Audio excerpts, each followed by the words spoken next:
देखो exercise number 9.2 class किसका 8 का क्या लिखा है, ध्यान से सुनो। एक क्वेश्चन दिया हुआ है वृद्धि तथा ह्रास से संबंधित। वृद्धि मतलब क्या, बढ़ोतरी से, और ह्रास मतलब क्या, कमी से संबंधित। बोर्ड पे भी ध्यान लिखो, नहीं ध्यान से सुनो। क्या लिखा है क्वेश्चन कि सविता की मासिक आय 6500 रुपया थी। सविता है, उसकी मासिक आय कितना है 6500 रुपया। उसके आय में 5% की क्या हो गया, बढ़ोतरी हो गया। उसके आय में क्या हो गया, 5% की बढ़ोतरी हो गया। अब मासिक आय में कुल कितनी वृद्धि हो गई, क्या बोला, मासिक आय में वृद्धि कितना हुआ, और अब जब बढ़ गया तो उसका पैसा कितना हो गया। तो पूछा, दो सवाल पूछ सकते हैं। पहला कितना वृद्धि हुआ है ना, और पहला क्या सवाल पूछा आपसे कि कितना वृद्धि हुआ, और दूसरा सवाल पूछा कि बढ़ करके तो अब पैसा कितना हो गया। समझे।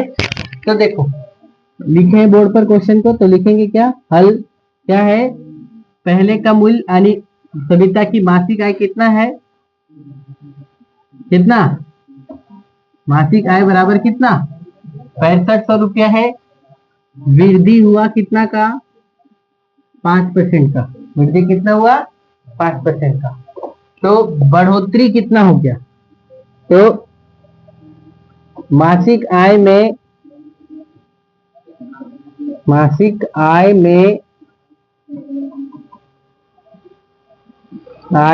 कुल वृद्धि बराबर कितना हो जाएगा। देखो 6500 का कितना बढ़ा है, 5% बढ़ा है। ध्यान से समझिएगा थोड़ा सा। मासिक आय कितना 6500, वृद्धि कितना हुआ 5%, यानी कितना बढ़ा 6500 का ना 5% बढ़ा। तो वही क्या लिखें, जो वृद्धि हुआ 6500 का कितना 5%। तो 6500 का 5 बटा कितना लिखेंगे 100। 0000 कट गया, 5 पचे 25 के 5 वाक्य में कितना 6 पचे 30 और 2 32। यानी कितना रुपए का वृद्धि हो गया, प्रत्येक माह उसका वृद्धि कितना हो गया 325 रुपए का। कितना वृद्धि हो गया 325 रुपए का क्या हो गया, वृद्धि हो गया। तब बोला दूसरा, देखो वृद्धि के बाद उसकी आय ज्ञात करो। पहला क्वेश्चन था मासिक आय में कुल कितना वृद्धि हुआ, तो मासिक आय में कुल वृद्धि कितना 325। दूसरा सवाल पूछा कि वृद्धि के बाद उसकी आय क्या है, तो क्या लिखेंगे, वृद्धि के बाद उसकी आय बराबर कितना 6500 प्लस कितना 325। तो जोड़ो 5 2 और 5 3 कितना 8, कितना हो गया 6825। समझ गए। फिर दूसरा क्वेश्चन क्या है, देखो दूसरा क्वेश्चन हम लिखेंगे नहीं, डायरेक्ट बोल रहे हैं, ध्यान से सुनिएगा। एक शहर की जनसंख्या 10,000 है। एक शहर की जनसंख्या कितना है 10,000 है। यदि उसमें 2% वार्षिक ह्रास हो गया, यानी 2% जनसंख्या कम हो गया, 2% जनसंख्या क्या हो गया, कम हो गया, तो अगले साल की जनसंख्या क्या होगा तो निकालने को। समझ गए। अर्थात देखो कुल जनसंख्या बराबर कितना दिया हुआ है 10,000, कमी कितना हो गया 2%, कमी कितना हो गया 2% की कमी हो गया, है ना, क्या हो गया, कमी हो गया। तो इसमें क्या पूछा है, देखो तो ह्रास हो गई, तो एक वर्ष बाद शहर की जनसंख्या क्या होगी। इसमें दो अलग अलग सवाल पूछा था। एक सवाल पूछा होता तो ये वृद्धि के बाद की उसकी आय ज्ञात करो, तो हम लोग हॉल वैल्यू लगा करके निकाल सकते हैं। लेकिन यहाँ दो सवाल पूछा, इसलिए इसे दो तरीके से बनाना पड़ा। लेकिन इसमें क्या पूछा है कि क्या एक साल के बाद जनसंख्या क्या हो जाएगा, यानी एक सवाल किया है, यानी हॉल वैल्यू लगा सकते हैं। क्या है, कमी है कि वृद्धि है, कमी, क्या है, कमी है। तो कमी है तो क्या हो जाएगा, घट जाएगा। 100 में 2 गया तो कितना बचा 98 बटा कितना 100।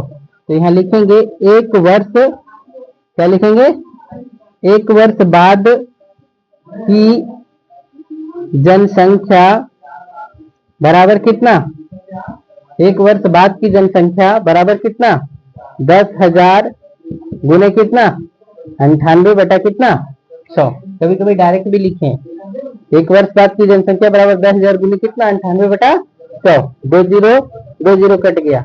अब 98 गुने 100 करो तो 98 गुने 100 करेंगे तो 98 पर क्या आ जाएगा, डबल जीरो लग जाएगा। यानी जब किसी शहर की जनसंख्या 10,000 थी, 2% का डिक्रीज हो गया यानी कमी हो गया, तो अगले साल की जनसंख्या कितना हो गया 98। कितना हो गया 98। ठीक है।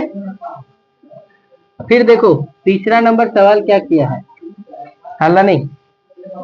एक बगीचे में कुल खड़े वृक्षों की संख्या 40 है। एक बगीचा है, वहां बगीचा में कितना वृक्ष लगा हुआ है 40 वृक्ष लगा हुआ है। यदि इसमें आंधी के कारण 10 वृक्ष उखड़ गया, आंधी के कारण क्या हो गया 10 वृक्ष उखड़ गया, तो वृक्षों की संख्या में कितने प्रतिशत की कमी आ गई। आपसे क्या सवाल किया, वृक्षों की संख्या में कितने प्रतिशत की क्या हो गई कमी आ गई। देखो क्या लिखा है, कुल वृक्षों की संख्या बराबर कितना 40। कुल वृक्षों की संख्या बराबर कितना 40 है ना। आंधी के कारण, किसके कारण, आंधी के कारण उखड़ गए वृक्ष बराबर कितना 10। उखड़ गए वृक्षों की संख्या बराबर कितना 10। यानी यह ना कमी हो गया, 10 वृक्ष की ना कमी हो गया, तो बोला है प्रतिशत में क्या करो, कितने प्रतिशत की कमी हो गई। यानी ये 10 पेड़ क्या हो गया बर्बाद हो गया। तो क्या आप लिखेंगे, देखो कमी परसेंट बराबर कमी बटे कितना कुल गुने कितना 100। ये सब फार्मूला कहाँ से निकालते हैं जानते हैं क्या, जैसे हानि हो गया, एक कमी को क्या बोलेंगे हानि। हानि परसेंट बराबर हानि बटे क्या क्रय मूल, तो क्रय मूल कितना 40 गुने कितना 100। समझ गए क्या। तो कमी परसेंट बराबर कमी, कमी कितना 10, 10 बटे 40 गुने कितना 100। एक जीरो से एक जीरो कटा, 4 से कटो तो कितना हो गया 25। यानी उस जंगल में कितना परसेंट पेड़ की कमी हो गया 25%। समझे। फिर चौथा नंबर क्वेश्चन देखो क्या बोला है, सो श्रमिकों की मजदूरी में 5% की वृद्धि हो गई। मजदूर लोग काम करते थे और वृद्धि कितना हो गया 5% का, है ना। तो जो डाटा दिया उसको लिखो, वृद्धि कितना हो गया, वृद्धि बराबर कितना 5%। यदि उसका बढ़ा हुआ कुल मजदूरी 210 है, जो पैसा बढ़ा वो बढ़ने के बाद कितना हो गया 210। यहाँ क्या लिखेंगे, बढ़ा हुआ मजदूरी बराबर कितना 210। तो आपसे क्या पूछा कि पहले वाला मजदूरी क्या होगा, क्या बोला आपसे कि पहले वाला मजदूरी बराबर क्या 5। समझ गए। तो प्रारंभिक मजदूरी क्या होगा, तो देखो क्या लिखेंगे, पहले वाला मजदूरी बराबर क्या बढ़ा हुआ मजदूरी गुने क्या हॉल वैल्यू का सीधा के उल्टा, उल्टा गुना हॉल वैल्यू का क्या उल्टा गुना। यहाँ वृद्धि कितना हुआ है 5% का, तो यहाँ कितना लिखेंगे 5/100। वृद्धि हो गया तो प्लस, यानी 105 बटे कितना हो गया 100। तो बढ़ा हुआ मजदूरी कितना है 210 गुने हॉल वैल्यू का उल्टा गुना, यानी 105 बटे कितना 100, तो कितना हो जाएगा 100 बटे कितना 105।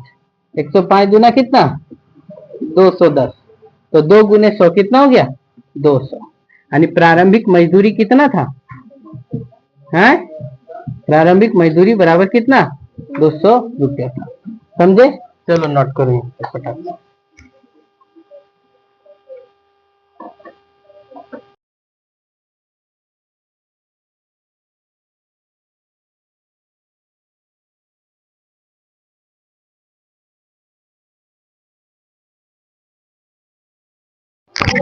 संबंधित क्या है प्रश्न से, क्या है बट्टे से संबंधित। देखो पहला में 5वां में क्या बोला, विक्रय मूल्य ज्ञात करो।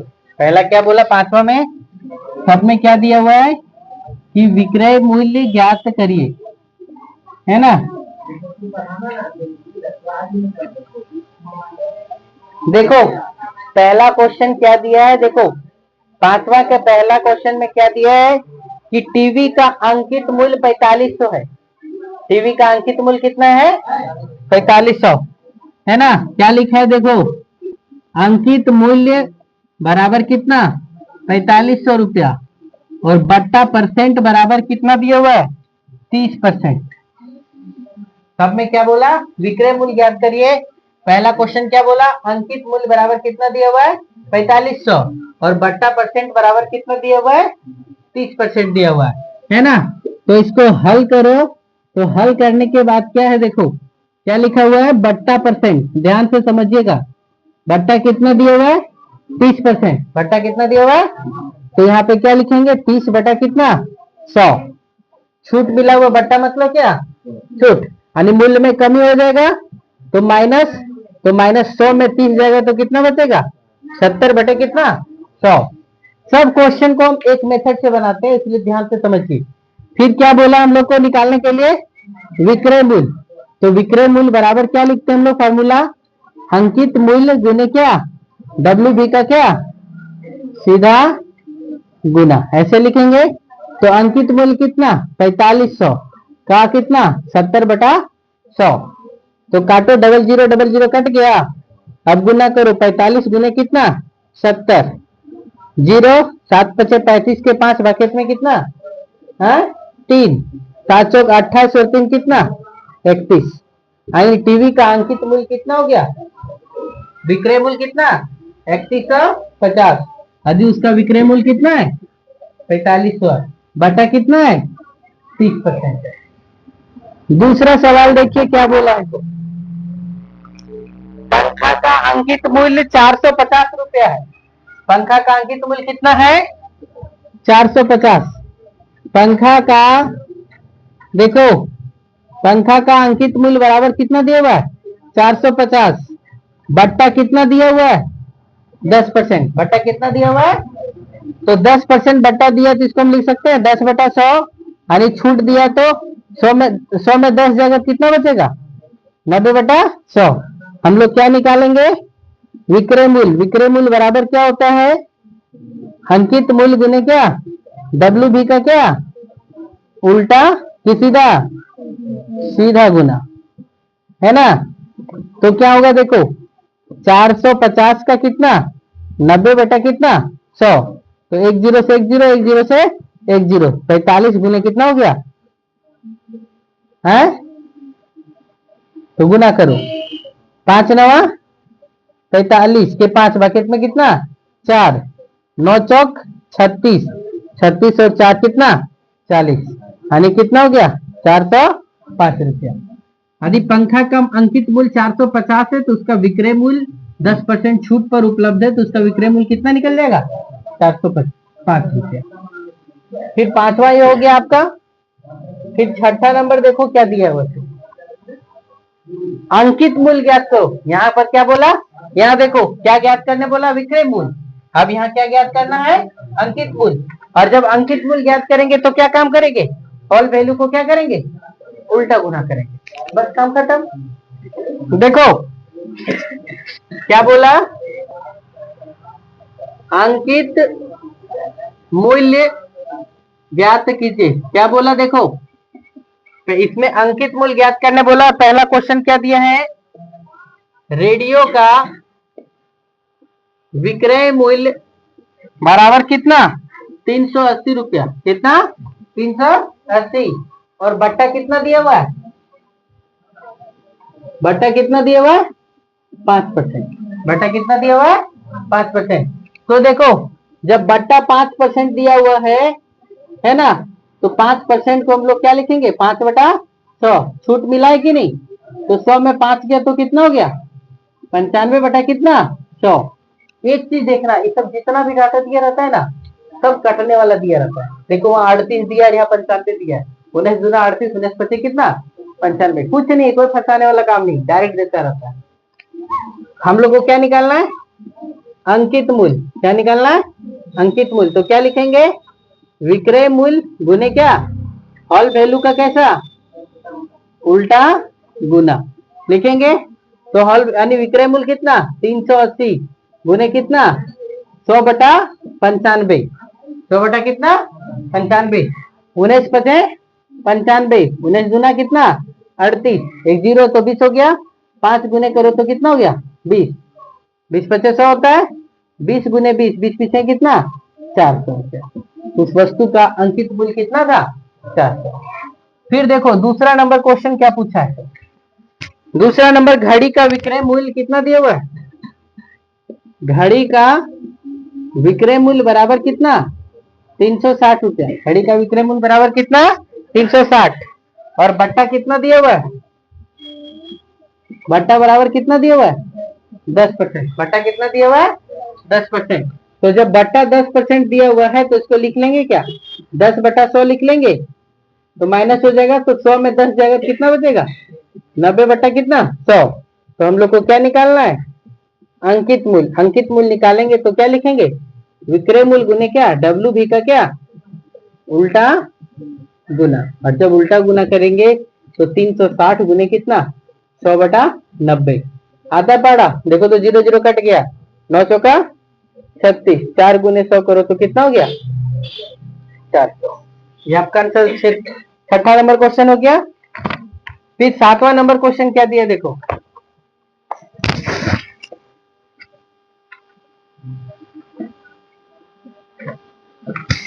क्या बोला है देखो 7वां नंबर इसका क्या बोला प्रतिशत में बट्टा ज्ञात करिए। क्या बोला प्रतिशत में बट्टा ज्ञात कीजिए।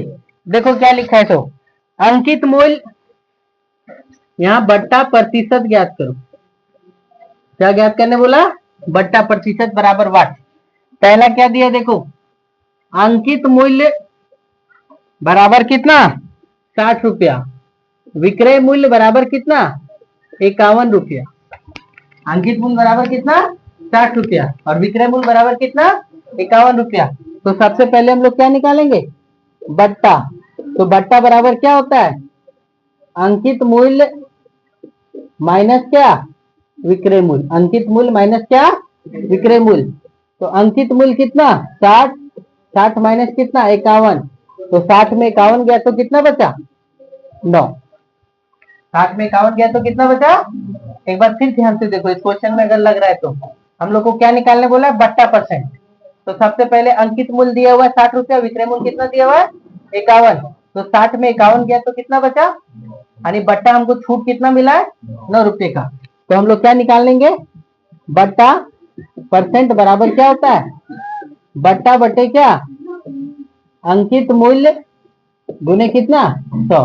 तो बट्टा कितना 9, अंकित मूल्य कितना 60 गुने कितना 100।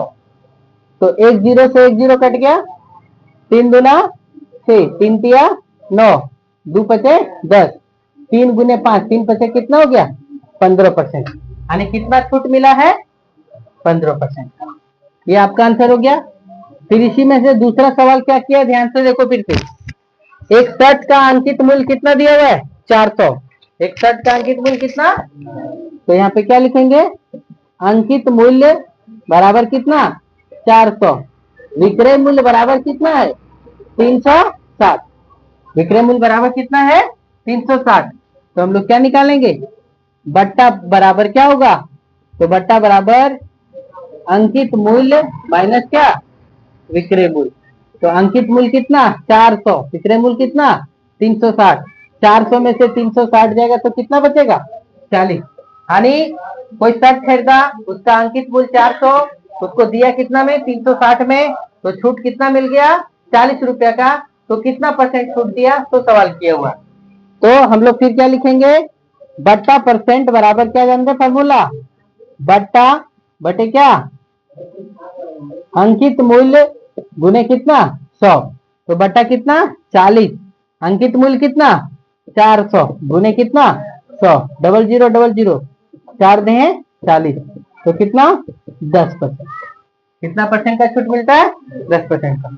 चलो इतना तक नोट करो। फिर आगे है क्रय मूल्य विक्रय मूल्य।